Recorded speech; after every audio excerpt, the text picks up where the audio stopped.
Yeah. How to get started on a live looks like TikTok does now. I haven't done one since today's Wednesday for me.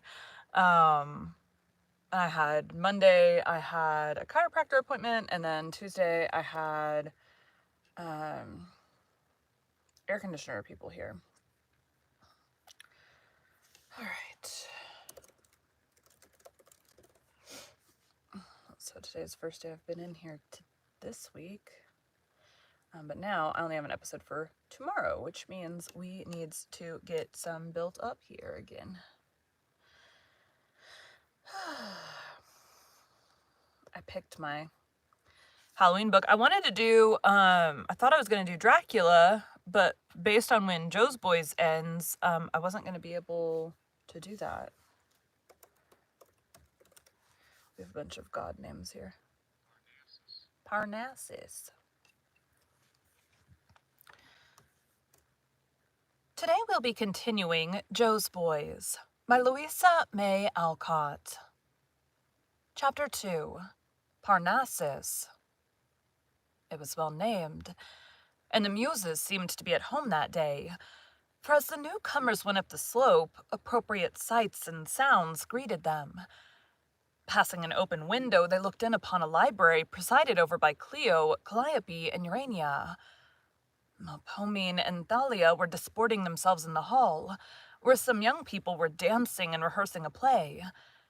Euryata was walking in the garden with her lover, and in the music room, Phoebus himself, damn it. You know when you have, I hate all these Phoebus. I have no idea if I said any of those right, I don't care.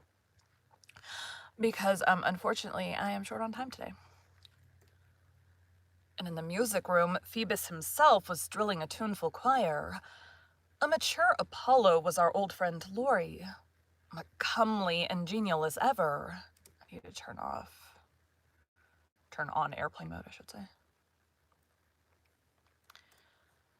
For time had ripened the freakish boy into a noble man. Care and sorrow, as well as ease and happiness, had done much for him, and the responsibility of carrying out his grandfather's wishes had been a duty most faithfully performed. Prosperity suits some people, and they blossom best in a glow of sunshine. Others need the shade and are the sweeter for a touch of frost. Laurie was one of the former sort, and Amy was another, so life had been a kind of poem to them since they married. Not only harmonious... There's a noise. Not only harmonious and happy, but earnest, useful, and rich in a beautiful benevolence, which can do so much when wealth and wisdom go hand in hand with charity. Their house was full of unostentatious beauty and comfort, and here the art-loving host and hostess... And here the art-loving host and hostess... damn it. Hostess! And here the art-loving host and hostess attracted and entertained artists of all kinds. Laurie had music enough now, and was a generous patron to the class he most liked to help. Amy had her protégés among ambitious young painters and sculptors, and found her own art double dear as her daughter grew old enough to share its labors and delights with her. For she was...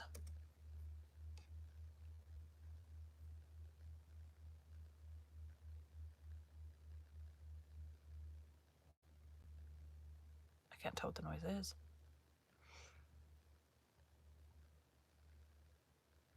Probably an airplane, but...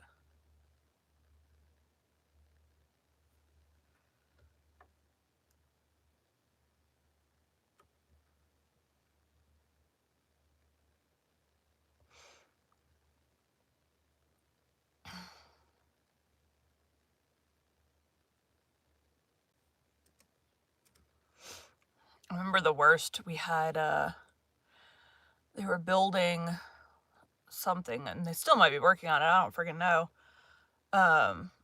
But they had, like, big vehicles and stuff that were making a ton of noise. That's been a long time ago, though. For she was. If you can't tell, my eye is slightly pink over here. It doesn't hurt or anything. I've had a cold for like forever, or a sinus infection or something.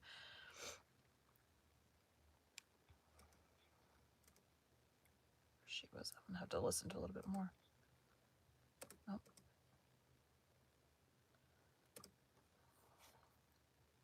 And delights with her. There it is. For she was one of those who prove that women can be faithful wives and mothers, without sacrificing the special gift bestowed upon them for their own development and the good of others.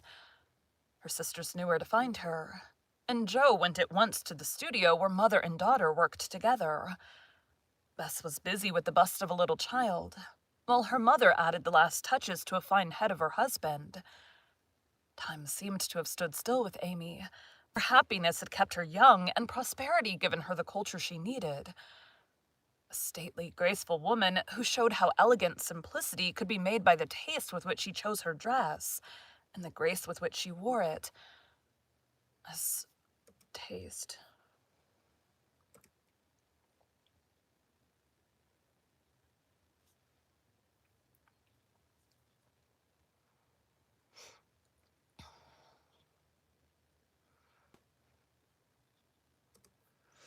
Oh, I did it right.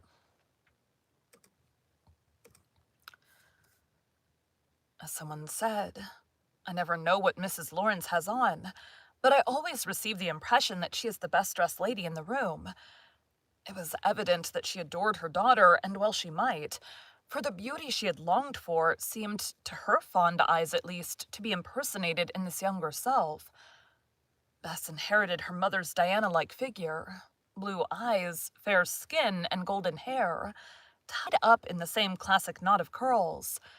Also, a never-ending source of joy to Amy, she had her father's handsome nose and mouth, cast in a feminine mold. The severe simplicity of a long linen pinafore suited her, and she worked away with the entire absorption of the true artist, unconscious of the loving eyes upon her, till Aunt Jo came in exclaiming eagerly, "My dear girls, stop your mud pies and hear the news."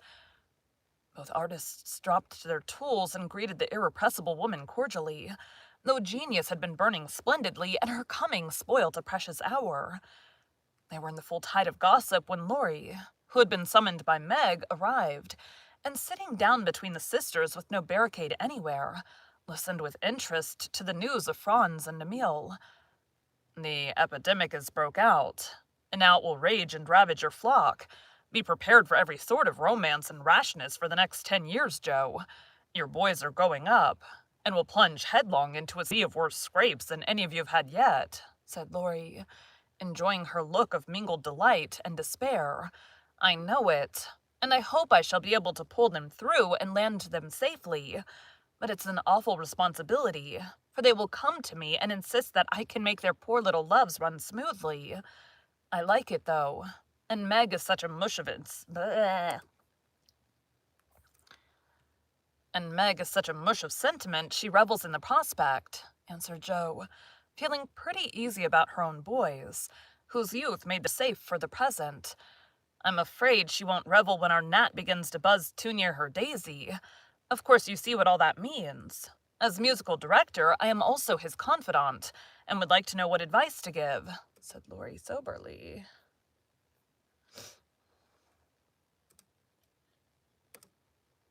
I have a sneeze.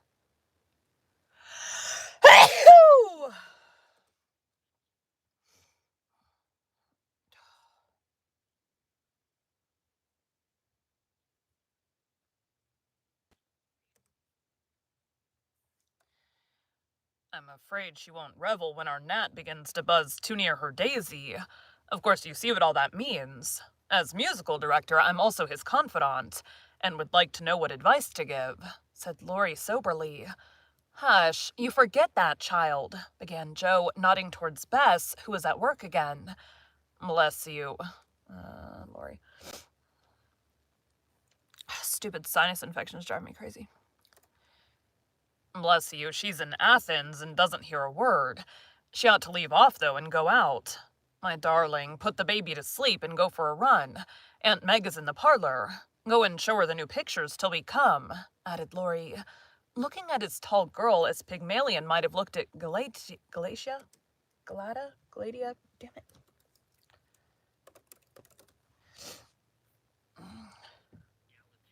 Galatea.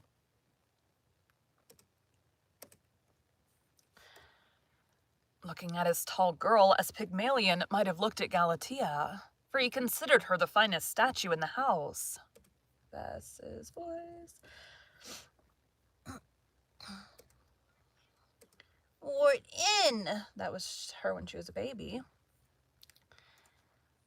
Yes, Papa, but please tell me if it is good.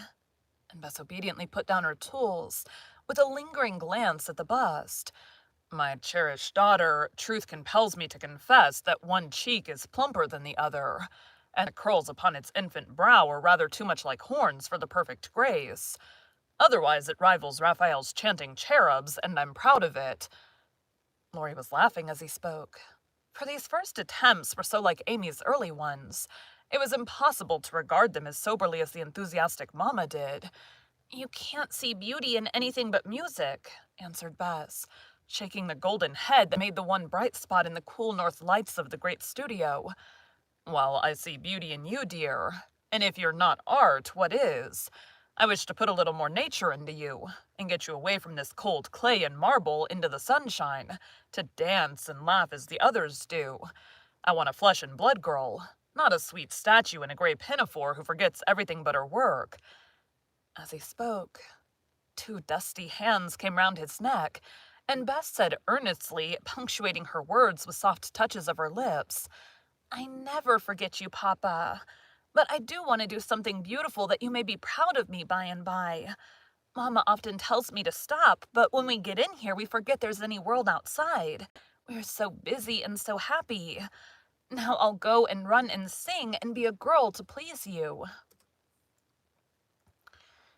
And throwing away the apron, Bess vanished from the room, seeming to take all the light with her. Amy.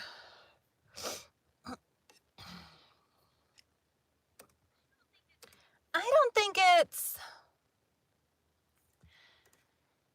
"I'm glad you said that. The dear child is too much absorbed in her artistic dreams for one so young. It is my fault, but I sympathize so deeply in it all I forget to be wise," sighed Amy, carefully covering the baby with a wet towel. "I think this power of living in our children is one of the sweetest things in the world. But I try to remember what Marmee once said to Meg." Who's talking?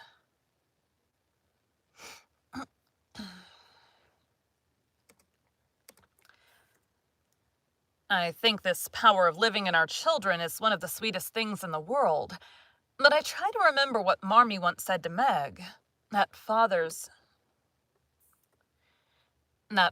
should have their share in the education of both girls and boys, so I leave Ted to his father all I can, and Fritz lends me Rob, whose quiet ways are as restful and good for me as Ted's tempests are for his father.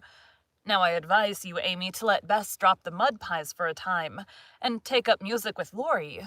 Then she won't be one-sided, and he won't be jealous." "Hear, hear! A Daniel, a very Daniel!" cried Laurie, well pleased. "I thought you'd lend a hand, Joe, and say a word for me. I am a little jealous of Amy, and want more of a share in my girl. Come, my lady, let me have her this summer, and next year when we go to Rome. I'll give her up to you and high art. Isn't that a fair bargain?" "I agree. But in trying your hobby, nature with music thrown in, don't forget that though only 15, our Bess is older than most girls of that age, and cannot be treated like a child. She is so very precious to me, I feel as if I wanted to keep her always as pure and beautiful as the marble she loves so well." Amy spoke regretfully as she looked about the lovely room where she had spent so many happy hours with this dear child of hers. Turn and turn about is fair play. "Turn and turn about is fair play, as we used to say when we all wanted to ride on Ellen Tree or wear the russet boots," said Joe briskly, So you must share your girl between you and see who will do the most for her. We will, answered the fond parents, laughing at the recollections Joe's proverb brought up to them. How I did used to enjoy. How I did used to enjoy bouncing on the limbs of that old apple tree. No real horse ever gave me half the pleasure or the exercise, said Amy, looking out of the high window as if she saw the dear old orchard again and the little girls at play there. And what fun I had with those blessed boots, laughed Joe. I've got the relics now. The boys reduced them to rags. But I love them still and would enjoy a good theatrical stock in them if it were possible. My fondest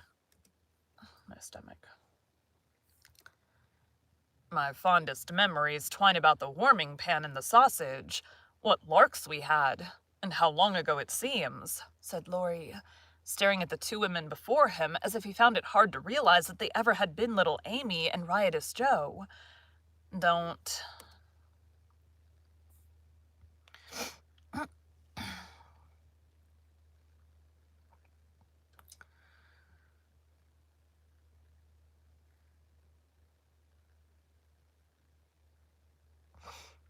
Oh my god.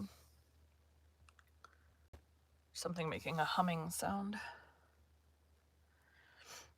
So excited this weekend to get my bangs trimmed. They're like long.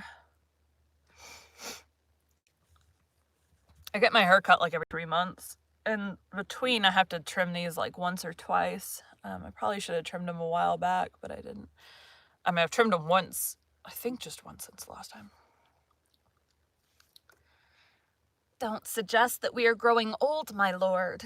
We have only bloomed, and a very nice bouquet we make with our buds about us, answered Mrs. Amy, shaking out the folds of her rosy muslin with much the air of dainty satisfaction the girl used to show in a new dress. Not to mention our thorns and dead leaves, added Joe with a sigh, for life had never been very easy to her, and even now she had her troubles both within and without. Come and have a dish of tea, old dear, and see what the young folks are about. You are tired and want to be stayed with flagons and comforted with apples, said Laurie, offering an arm to each sister and leading them away to afternoon tea, which flowed as freely on Parnassus as the nectar of old. They found Meg in the summer parlor. In sunshine and the rustle of trees, for the 3 long windows opened on the garden. The great music room was at one end, and at the other, in a deep alcove hung with purple curtains, a little household shrine had been made. 3 portraits hung there. 2 marble busts stood in the corners, and a couch, an oval table with its urn of flowers were the only articles of furniture the nook contained. The busts were John Brooke and Beth, Amy's work, both excellent likenesses and both full of the placid beauty which always recalls the saying that clay represents life, plaster death, marble immortality. On the right, as became the founder of the house, hung the portrait of Mr. Lawrence, with its expression of mingled pride and benevolence, as fresh and attractive as when he caught the girl Joe admiring it. Opposite was Aunt March, a legacy to Amy, in an imposing turban, immense sleeves, and long mittens decorously crossed on the front of her plum-colored satin gown. Time had mellowed the severity of her aspect, and the fixed regard of the handsome old gentleman opposite seemed to account for the amiable simper on lips that had not uttered a sharp word for years. In a place of honor, with the sunshine warm upon it, and a green garland always round it, was Marmie's beloved face, painted with grateful skill by a great artist.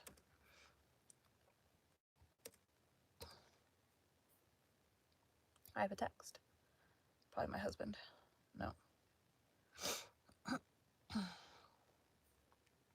Painted.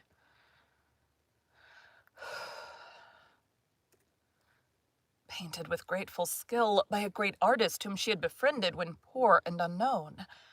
So beautifully lifelike was it that it seemed to smile down upon her daughters, saying cheerfully, "Be happy, I am with you still." The 3 sisters stood a moment looking up at the beloved picture with eyes full of tender reverence, and the longing that never left them. for this noble mother had been so much to them that no one could ever fill her place. Only 2 years since, she had gone away to live and love anew, leaving such a sweet memory behind her that it was both an inspiration and a comforter to all the household. They felt this as they drew closer to one another, and Laurie put it into words as he said earnestly, "I can ask nothing better for my child than that she may be a woman like our mother. Please God she shall be, if I can do it, for I owe the best I have to this dear saint." Just then a fresh voice began to sing. Just then a fresh voice began to sing Ave Maria in the music room, and Bess unconsciously echoed her father's prayer for her as she dutifully obeyed his wishes. The soft sound of the air Marmee used to sing led the listeners back into the world again, from that momentary reaching after the loved and lost. As they sat down together near the open windows enjoying the music, while Laurie brought them tea, making the little service pleasant by the tender care he gave to it, Nat came in with Dimmy, soon followed by Ted and Josie, the professor and his faithful Rob all anxious to hear more about the boys. The rattle of cups and tongues grew brisk, and the setting sun saw a cheerful company resting in the bright room after the varied labors of the day. Professor Bear was gray now, but robust and genial as ever, for he had the work he loved and did it so heartily that the whole college felt his beautiful influence. Rob was as much like him as it was possible for a boy to be, and was already called the young professor. He so adored study and closely imitated his honored father in all ways. "Well, hearts dearest, we go to have our boys again, all two, and may rejoice greatly," said Mr. Bear, seating himself beside Joe with a beaming face and a handshake of congratulation.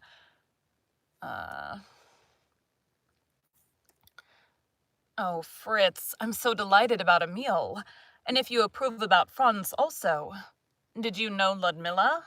Is it a wise match?" asked Mrs. Joe, handing him her cup of tea and drawing closer, as if she welcomed her refuge in joy as well as sorrow.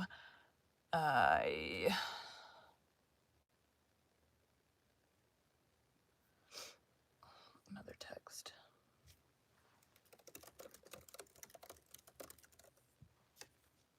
That was husband.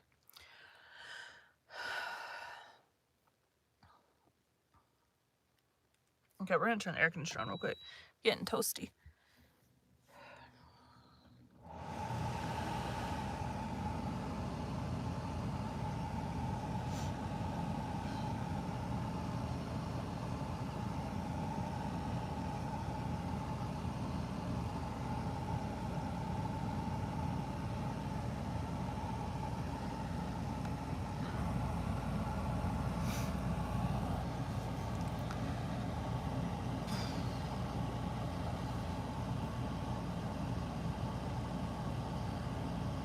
My husband was still asleep when I came in here. Typically he wakes up before I get in here, but because I live stream, he knows not to interrupt. So the very, very rare morning where he does not wake up before I get in here, he texts me goodbye.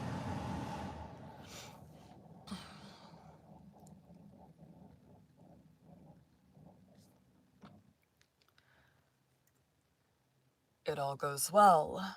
I saw the Mädchen when I went over to place Franz. A child then, but most sweet and charming. Blumenthal is satisfied, I think, and the boy will be happy.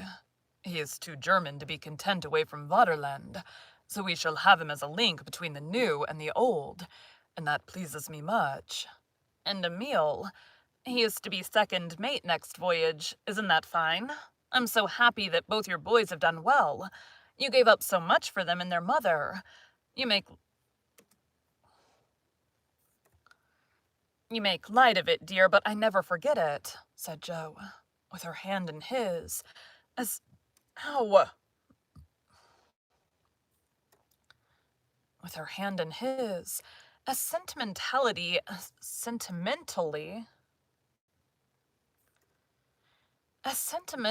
if she was a girl again and her Fritz had come a-wooing. He laughed his cheery laugh and whispered behind her fan, "If I had not come to America for the poor lads, I never should have found my Joe. The hard times are very sweet now, and I bless God for all I seem to lose because I gained the blessing of my life. Spooning, spooning. Here's an awful flirtation on the sly, cried Teddy, peering over the fan just at that interesting moment. Mother, oh dear God, that's little Teddy, not big Teddy. Muffins for tea.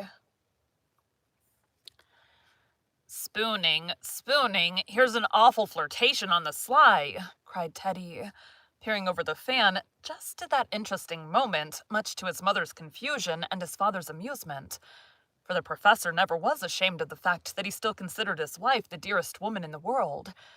Rob promptly ejected his brother from one window, to see him skip in at the other, while Mrs. Joe shut her fan and held it ready to rap her unruly boy's knuckles if he came near her again. My stomach. Nat approached and answered. That's not a word. Nat approached and stomach, shut up. Nat approached in answer to Mr. Bear's beckoning teaspoon, and stood before them with a face full of the respectful affection he felt for the excellent man who had done so much for him. I have the letters ready for thee, my son. They're 2 old friends of mine in Leipzig, who will befriend thee in that new life. It is well to have them, for thou wilt be heartbroken with Heimweh at the first. For thou wilt be heartbroken with Heimweh at the first, Nat, and need comforting, said the professor, giving him several letters. Thanks, sir. Yes, I expect to be pretty lonely till I get started, and my music and the hope of getting on will cheer me up, answered Nat, who both longed and dreaded to leave all these friends behind him and make new ones. He was a man now, but the blue eyes were as honest as ever, the mouth still a little weak in spite of the carefully cherished, damn it. The mouth still a little weak in spite of the carefully cherished, damn it! Cherished. The mouth still a little weak in spite of the carefully cherished mustache over it, and the broad forehead more plainly than ever betrayed the music-loving nature of the youth. Modest, affectionate, and dutiful, Nat was considered a pleasant, though not a brilliant, success by Mrs. Joe. She loved and trusted him, and was sure he would do his best, but did not expect that he would be great in any way, unless the stimulus of foreign training and self-dependence made him a better artist, and a stronger man than now seemed likely. I've marked all your things. Or rather, Daisy did. And as soon as your books are collected, we can see about the packing, said Mrs. Joe, who was so used to fitting boys off for all quarters of the globe that a trip to the North Pole would not have been too much for her. Nat grew red at the mention of that name. Or was it the last glow of sunset on his rather pale cheek? And his heart beat happily at the thought of the dear girl working ends and bees on his humble socks and handkerchiefs. For Nat adored Daisy, and the cherished dream of his life was to earn a place for himself as a musician and win this angel for his wife. This hope did more for him than for This hope did more for him than the professor's counsels, Mrs. Joe's care, or Mr. Lorry's generous help. For her sake he worked, waited and hoped, finding courage and patience in the dream of that happy future, when Daisy should make a little home for him and he a fiddle of fortune in her lap.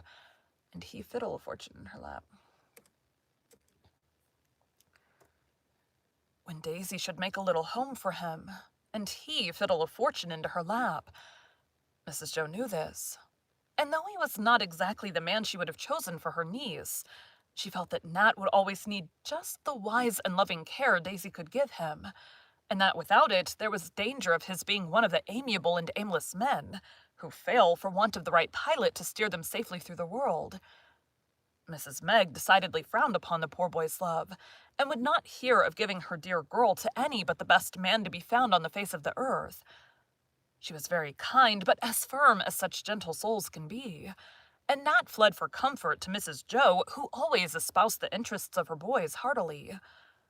A new set of anxieties was beginning now that the aforesaid boys were growing up, and she foresaw no end of worry as well as amusement in the love affairs already budding in her flock. Mrs. Meg was usually her best ally and adviser, for she loved romances as well now as when a blooming girl herself. But in this case she hardened her heart, and would not hear a word of entreaty. Nat was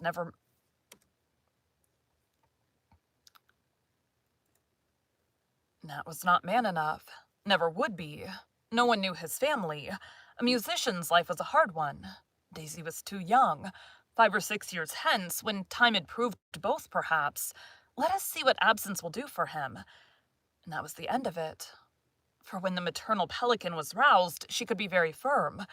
Though for her precious children, she would have plucked her last feather and given the last drop of her blood. Mrs. Joe was thinking of this as she looked at Nat while he talked with her husband about Leipzig, and she resolved to have a clear understanding with him before he went.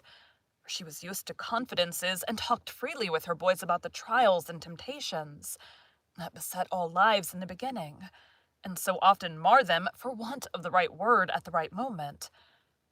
This is the first duty of parents, and no false delicacy should keep them from the watchful care, the gentle warning which makes self-knowledge and self-control the compass and pilot of the young, as they leave the safe harbor of home.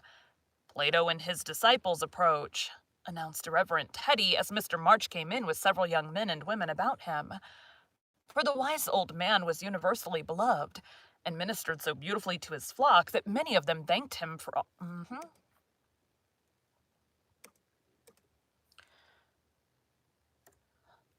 And ministered so beautifully to his flock that many of them thanked him all their lives for the help given to both hearts and souls. Bess went to him at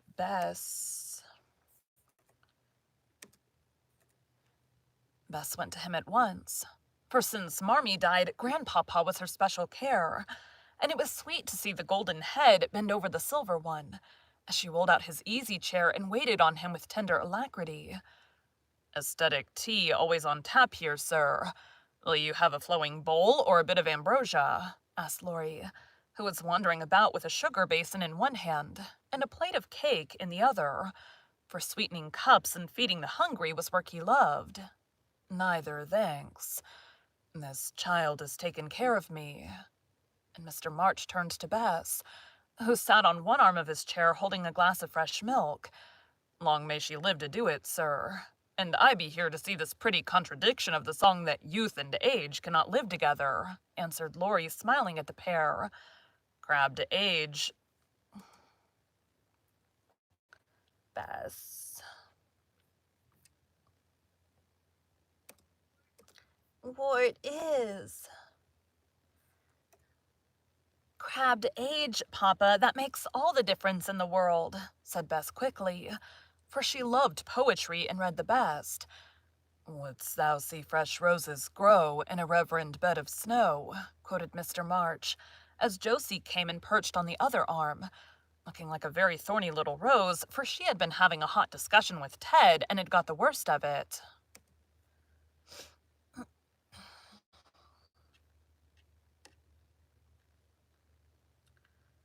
"Josie, we don't have a Josie."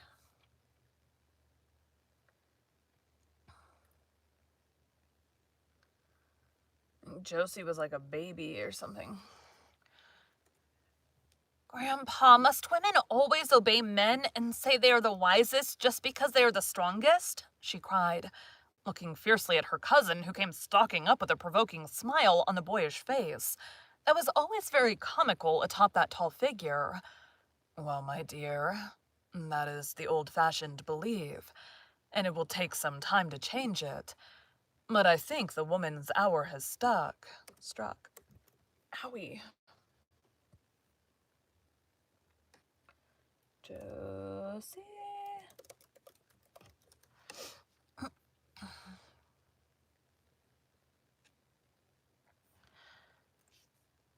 But I think the woman's hour has struck, and it looks to me as if the boys must do their best, for the girls are abreast now and may reach the goal first," answered Mr. March, surveying with paternal satisfaction the bright faces of the young women, who were among the best students in the college.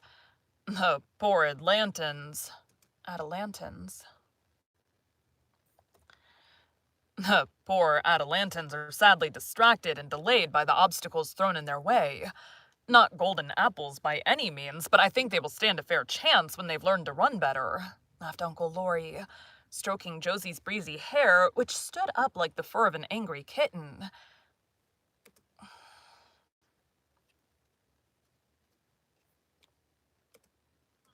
Grandpa, whole barrels of apples won't stop me when I start, and a dozen Teds won't trip me up, though they may try. I'll show 'em that a woman can act as well, if not better, than a man. It has been done, and will be again, and I'll never own that my brain isn't as good as his, though it may be smaller, cried the excited young person. Ted.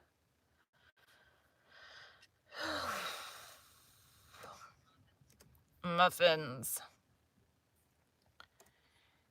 If you shake your head in that violent way, you'll addle what brains you have got, and I'd take care of 'em if I were you, began teasing Ted. What started this civil war? Asked Grandpapa with a gentle emphasis on the adjective, which caused the combatants to calm their ardor a little. Ted. What are we doing? I don't even know how that happened. Why, we were pegging away at the Iliad and came to where Zeus tells Juno not to inquire into his plans or he'll whip her. And Joe was disgusted because Juno meekly hushed up. I said it was all right and agreed with the old fellow that women didn't know much and ought to obey men, explained Ted to the great amusement of his hearers. Goddesses. Who's talking? It's gotta be Grandpapa. Goddesses may do as they like, but those Greek and Trojan women were poor-spirited things if they minded men who couldn't fight their own battles and had to be hustled off by Pallas and Venus and Juno when they were going to get beaten. The idea of two armies stopping and sitting down while a pair of heroes flung Oh, that's Josie. Goddesses may do as they like, but those Greek and Trojan women were poor-spirited things if they minded men who couldn't fight their own battles and had to be hustled off by Pallas and Venus and Juno when they were going to get beaten. The idea of two armies stopping and sitting down while a pair of heroes flung stones at one another. I don't think much of your old Homer. Give me Napoleon or Grant for my hero. Josie's scorn was as funny as if a hummingbird scolded an ostrich, and everyone laughed as she sniffed at the immortal poet and criticized the gods. Napoleon's Juno had a nice time, didn't she? That's just the way girls argue. First one way and then the other, jeered Ted.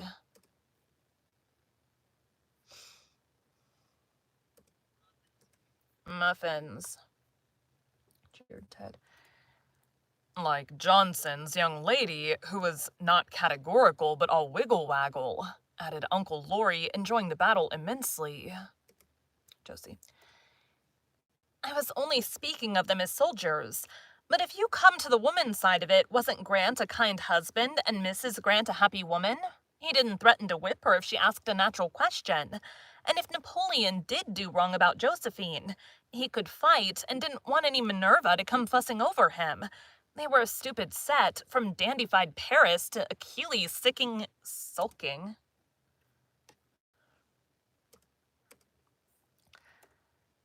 They were a stupid set, from dandified Paris to Achilles sulking. The word is sulking. They were a stupid set, from dandified Paris to Achilles sulking in his ships.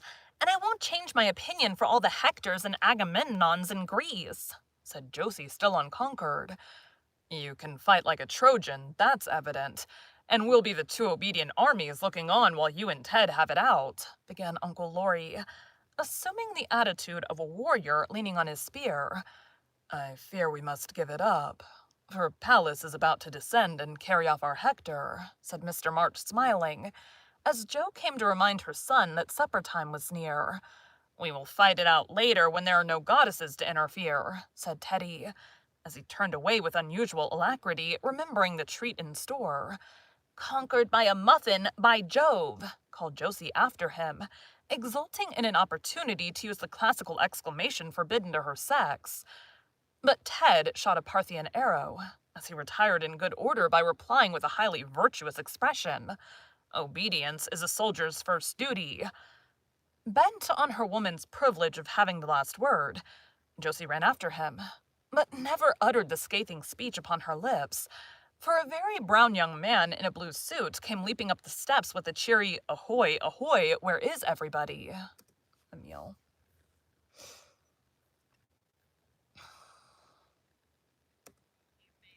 He made... that'll still work. "Emil, Emil!" cried Josie, and in a moment Ted was upon him, and the late enemies ended their fray in a joyful welcome to the newcomer. Muffins were forgotten, and towing their cousin like two fussy little tugs with a fine merchantman, the children returned to the parlor, where Emil kissed all the women and shook hands with all the men except his uncle. Him he embraced in the good old German style, to the great delight of the observers. "Didn't think I could get off today, but found I could and steered straight for Old Plum.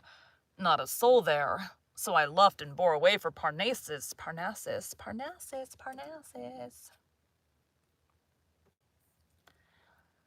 So I luffed and bore away for Parnassus, and here's every man jack of you. Bless your hearts, how glad I am to see you all," exclaimed the sailor boy, beaming at them as he stood with his legs apart as if he still felt the rocking deck under his feet. Josie. "You ought to shiver your timbers, not bless our hearts. Emil, it's not nautical at all. Oh, how nice and shippy and tarry you do smell," said Josie, sniffing at him, with great enjoyment of the fresh sea odors he brought with him. Excuse me. This was her favorite cousin, and she was his pet, so she knew that the bulging pockets of the blue jacket contained treasures for her at least. "Avast, my hearty, and let me take soundings before you dive," laughed Emil, understanding her affectionate caresses and holding her off with one hand, while with the other he rummaged out sundry foreign little boxes and parcels marked with different names, and handed them round with appropriate remarks, which caused much laughter, for Emil was a wag. "There's a hawser that will hold our little cockboat still about 5 minutes," he said, throwing a necklace of pretty pink coral over Josie's head. "And here's something the mermaid sent to Undine," he added, handing Bess a string of pearly shells on a silver chain. "I thought Daisy would like a fiddle, and Nat can find her a bow," continued the sailor with a laugh, as he undid a dainty filigree brooch in the shape of a violin. "I know she will, and I'll take it to her," answered Nat as he vanished, glad of an errand, and sure that he could find Daisy, though Emil had missed her. Emil chuckled, and handed out a quaintly carved bear whose head opened, showing a capacious inkstand. This he presented with a scrape to Aunt Jo. "Knowing your fondness for these fine animals, I brought this one to your pen. Very good, Commodore. Try again," said Mrs. Jo, much pleased with her gift, which caused the professor to prophesy works of Shakespeare from its depths. So great would be the inspiration of the beloved Bruin. "As Aunt Meg will wear caps in spite of her youth, I got Ludmilla to get me some bits of lace. Hope you like 'em. And out of a soft paper came some filmy things, one of which soon lay like a net of snowflakes on Mrs. Whoa.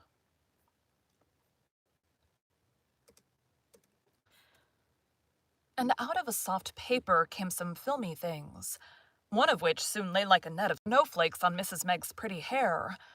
I couldn't find anything swell enough for Aunt Amy, because she has everything she wants. So I brought a little picture that always makes me think of her when Bess was a baby." And he handed her an oval ivory locket, on which was painted a golden-haired Madonna with a rosy child folded in her blue mantle. "How lovely!" cried everyone. "How lovely!" cried everyone, and Aunt Amy at once hung it about her neck on the blue ribbon from Bess's hair, charmed with her gift, for it recalled the happiest year of her life. Now I flatter myself I've got just the thing for Nan. Neat, but not gaudy. A sort of sign, you see, and very appropriate for a doctor, said Emile, proudly displaying a pair of lava earrings shaped like little skulls. Horrid! And Bess, who hated ugly things, turned her eyes to her own pretty shells. She won't wear earrings, said Josie. Well, she'll enjoy punching your ears then. She's never so happy as when she's overhauling her fellow creatures and going for 'em with a knife, answered Emile undisturbed. I've got a lot of plunder for you fellows in my chest, but I knew I should have no peace till my cargo for the girls was unloaded. Now tell me all the news.